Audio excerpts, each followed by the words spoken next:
Konaje police station ವ್ಯಾಪ್ತಿ Ullal minority ಅಧ್ಯಕ್ಷರ ನೇತೃತ್ವದಲ್ಲಿ ಇವತ್ತು ನಾವು ಪ್ರವಾದಿ ಮೊಹಮ್ಮದ್ ಮುಸ್ತಫಾ ಸಲ್ಲಲ್ಲಾಹು ಅಲೈಹಿ ವಸಲ್ಲಂ ನಿಂದನೆ ಮಾಡಿದ ಮಧುಗಿರಿ ಮೋದಿ ಅವರ ವಿರುದ್ಧ ದೂರನ್ನು ನಾವು ಕೊಟ್ಟಿದ್ದೇವೆ. ಅವರ ವಿರುದ್ಧ FIR ಮಾಡಬೇಕಂತ ನಾವು ಒತ್ತಾಯವನ್ನು ಮಾಡಿದ್ದೇವೆ. FIR ಮಾಡ್ತೇವೆ ಅಂತ ಅವರು ನಮ್ಮಲ್ಲಿ ಮೇಲಿನ ಅಧಿಕಾರಿ ಹತ್ರ ಚರ್ಚೆ ಮಾಡಿ FIR ಮಾಡ್ತೇವೆ ಅಂತ ಭರವಸೆಯನ್ನು ಕೊಟ್ಟಿದ್ದಾರೆ. ನಾವು ಇವತ್ತು ಅವರಿಗೆ ಈಗ ನಾವು ಬಿಟ್ಟರೆ ಈಗ ನಾವು ಅವರನ್ನು ಸುಮ್ಮನೆ ಕೂತರೆ ಇವರ ಆವತ್ತು ನಮಗೆ ನಮ್ಮ ಅಜಿತ್ ಅವರು ಹೀಗೆ ನಮ್ಮ ಪೈಗಂಬರವನ್ನು ನಿಂದಿಸಿದ್ರು. ಆಗ ನಾವೆಲ್ಲ ಕಂಪ್ಲೇಂಟ್ ಕೊಟ್ಟಿದ್ದೀವಿ. ಆಗ ನಮಗೆ ಏನಾದರೂ ಒಂದು ಪ್ರತಿಫಲ ನಮಗೇನು ಅದರಲ್ಲಿ ಏನು ಆಗಲಿಲ್ಲ. ಈಗ ಅಂಥದ್ದೊಂದು ಆಗ ಆಗಬಾರ್ದು. ಪೈಗಂಬರನ್ನು ಯಾರಾದರೂ ಒಂದು ನಿಂದನೆ ಮಾಡಿದರೆ ಖಂಡಿತವಾಗಿ ನಾವು ಬಿಡುವುದಿಲ್ಲ. ಅದರ ಮೇಲೆ ನಾವು ಕಂಪ್ಲೇಂಟ್ ಕೊಡ್ತೇವೆ. ಅದರ ಮೇಲೆ ಕಾನೂನು ಕ್ರಮ ಹೇಗಿದೆ ಆ ಅಧಿಕಾರಿಯವರಿಗೆ ಗೊತ್ತು. ನಾವು ಮೇಲಿನ ಅಧಿಕಾರಿಯವರಿಗೂ ನಿನ್ನೆ ಹೋಗಿದ್ದೆವು, ಅವರ ಹತ್ರ ನಾವು ಡಿಸ್ಕಸ್ ಮಾಡಿದ್ದೆವು. ಖಂಡಿತ ಅವರು ಒಂದೇ ಕಡೆ FIR ಮಾಡ್ತೇವೆ, ನಮಗೆ ಎಲ್ಲ ಕಡೆ FIR ಮಾಡಲಿಕ್ಕೆ ಅವಕಾಶ ಇಲ್ಲ ಅಂತ ನಮ್ಮಲ್ಲಿ ಅವರು ಹೇಳಿದರು. ಆದುದರಿಂದ ಖಂಡಿತವಾಗಿ ಇಲ್ಲಿ ಕೊಣಾಜೆ ಸ್ಟೇಷನ್ ವ್ಯಾಪ್ತಿಯಲ್ಲಿ ಒಂದು FIR ಆಗಬೇಕು. ನಾವು ಅವರಿಗೆ ಮತ್ತು ನಮ್ಮ ಶಾಸಕರಿಗೂ ನಾವು ಮನವಿಯನ್ನು ಮಾಡ್ತೇವೆ.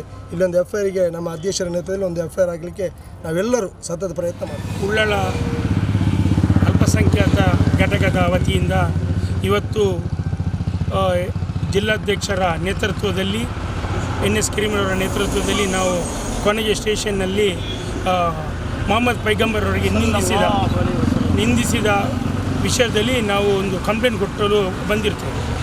ಹೋದ ಸಾರಿ ನಾವು ಅಜಿತ್ರವರು ಈಗೇನೆ ಮೊಹಮ್ಮದ್ ಪೈಗಂಬರ್ ವಿಷಯ ಮಾತಾಡಿದಾಗ ಹವೇಳನಕಾರಿ ಅವರು ಮಾತನ್ನು ಹೇಳಿದಾಗ ನಾವು ಕಂಪ್ಲೇಂಟನ್ನು ಕೊಟ್ಟಿದ್ದೇವೆ. ಅದರದ್ದು ಏನು ನಮಗೆ ಸ್ಪಂದನೆ ಸಿಗಲಿಲ್ಲ. ಈಗ ಏನೇ ಇವರು ಸ್ಪಂದನೆ ಮಾಡಲಿಲ್ಲ ಆದರೆ ಅವರ ಮೇಲೆ ಕಠಿಣ ಕ್ರಮ ತೆಗೆದುಕೊಳ್ಳುವುದಿಲ್ಲ ಆದರೆ ಇದು ಅವ್ರಿಗೊಂದು ಚಾಳಿ ಆಗ್ತದೆ. ಯಾಕೆಂದರೆ ಹೇಳಿದರೆ ಈ ವಾಟ್ಸಪ್ ಫೇಸ್ಬುಕ್ಕಲ್ಲಿ ಅವರಿಗೆ ಒಂದು ತುಂಬ ಮಂದಿ ಲೈಕು ಕೊಡ್ತಾರೆ, ತುಂಬ ಮಂದಿ ಅದರ ವಿಷಯ ಮಾತಾಡ್ತಾರೆ, ಆಗ ಅವರು ದೊಡ್ಡ ಹೀರೋ ಆಗ್ತಾರೆ. ಇಂಥ ಒಂದು ಪ್ರಕೃತಿಯನ್ನು ನಿಲ್ಲಿಸಬೇಕು. ಇಲ್ಲದ್ರೆ ಇನ್ನು ಮುಂದೆ ಏನಾಗ್ತದೆ ನಮ್ಮ ಊರಲ್ಲಿ ಸಾಮರಸ್ಯ ಕಡಿಮೆ ಆಗ್ತದೆ. ಹಿಂದೂ ಮುಸ್ಲಿಂ ಕ್ರಿಶ್ಚಿಯನರಲ್ಲಿ ನಾವು ಗಲಾಟೆ ಮಾಡಬೇಕು. ಹೇಳಿದ್ದು ಒಂದು ನಿಮಿಷದ ಮಾತು ಹೇಳಿ ಹೋದ. ಆದರೆ ನಮಗೆ ಆಗುವ ಬೇಜಾರ, ಮುಸ್ಲಿಂ ಸಮುದಾಯಕ್ಕಾದ ಬೇಜಾರ ಅವರಿಗೆ ಕೆಲವರು ಹೇಳೋದು ಅವರ ತಂದೆ ತಾಯಿಗೆ ಬೈದರೂ ತೊಂದರೆ ಇಲ್ಲ, ಆದರೆ ದೇವರು ಒಬ್ಬನೇ. ನಮ್ಮ ದೇವರಿಗೆ ನಮ್ಮ ಪ್ರವಾದಿಗೆ ಬೈದರೆ ನಮಗೆ ಸಹಿಸಲಿಕ್ಕೇ ಆಗೋದಿಲ್ಲ. ಒಂದು ಹೊತ್ತು ಊಟ ಇಲ್ಲದರೂ ತೊಂದರೆ ಇಲ್ಲ. ಆದರೂ ನಮ್ಮ ಪ್ರವಾದಿಗೆ ನಮಗೆ ಬೈದು ಅವರ ವಿಷಯ ಅವಹೇಳನಕಾರಿ ಅವರ ಭಾಷಣ ಮಾಡಿದರೆ ನಮಗೆ ಕೇಳುವ ಶಕ್ತಿ ನಮಗೆ ಇಲ್ಲವೇ ಇಲ್ಲ. ಆದುದರಿಂದ ಈ ಸಾರಿ ಇವರು ಕಠಿಣ ಕ್ರಮ ತೆಗೆದುಕೊಳ್ಳುವುದಿಲ್ಲ ಆದರೆ ನಾವು ಖಂಡಿತವಾಗಿ ಉಗ್ರ ಹೋರಾಟವನ್ನು ಖಂಡಿತ ಮಾಡ್ತೇವೆ. ಅವರನ್ನು ಜೈಲಿಗೆ ಹಟ್ಟುವವರೆಗೆ ನಾವು ಹೋರಾಟ ಮಾಡ್ತೇವೆ. ಇದನ್ನು ನಾವು ಜಿಲ್ಲಾಡಳಿತವರಿಗೆ ಎಚ್ಚರಿಕೆ ಸಹ ಕೊಡ್ತಾ ಇದ್ದೇವೆ. ಆಡಳಿತ ಈ ಬಗೆಯಲ್ಲಿ ಕಠಿಣ ಕ್ರಮ ತೆಗೆದುಕೊಳ್ಳುವುದಿಲ್ಲ ಆದರೆ ಇನ್ನು ಮುಂದೆ ಇದೇ ರೀತಿಯಲ್ಲಿ ಎಲ್ಲರಿಗೊಂದು ಅಭ್ಯಾಸ ಆಗಿ ಹೋಗ್ತದೆ. ಇವತ್ತು ಮುಸ್ಲಿಂ ಧರ್ಮದ ವಿಷಯದಲ್ಲಿ ಮಾತಾಡ್ತಾರೆ, ನಾಳೆ ಕ್ರಿಶ್ಚಿಯನ್ ಧರ್ಮದವರು ಮಾತಾಡ್ತಾರೆ, ನಾಳೆ ಕೆಲವರು ಹಿಂದೂ ಧರ್ಮದ ವಿಷಯ ಮಾತಾಡ್ತಾರೆ.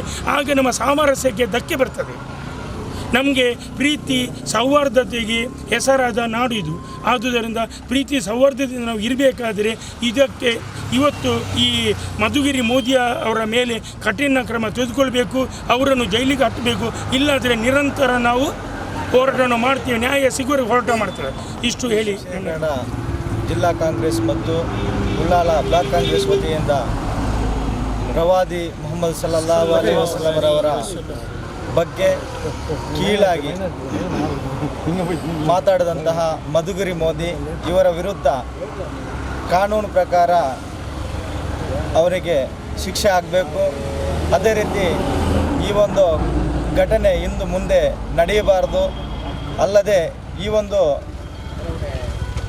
ಮನವಿಯನ್ನು FIR ಮಾಡಬೇಕು ಅಂತ ಪೊಲೀಸ್ ಇಲಾಖೆಗೆ ನಾವು ಒತ್ತಾಯವನ್ನು ಮಾಡುತ್ತಾ ಬ್ಲಾಕ್ ಕಾಂಗ್ರೆಸ್ ಮತ್ತು ದಕ್ಷಿಣ ಕನ್ನಡ ಜಿಲ್ಲಾ ಕಾಂಗ್ರೆಸ್ ವತಿಯಿಂದ ಇನ್ನು ಮುಂದಿನ ದಿನಗಳಲ್ಲಿ ಇಂಥವರ ವಿರುದ್ಧ ನಾವು ನಿರಂತರವಾಗಿ ಹೋರಾಟವನ್ನು ಮಾಡ್ತೇವೆ ಅಂತ ಹೇಳುತ್ತಾ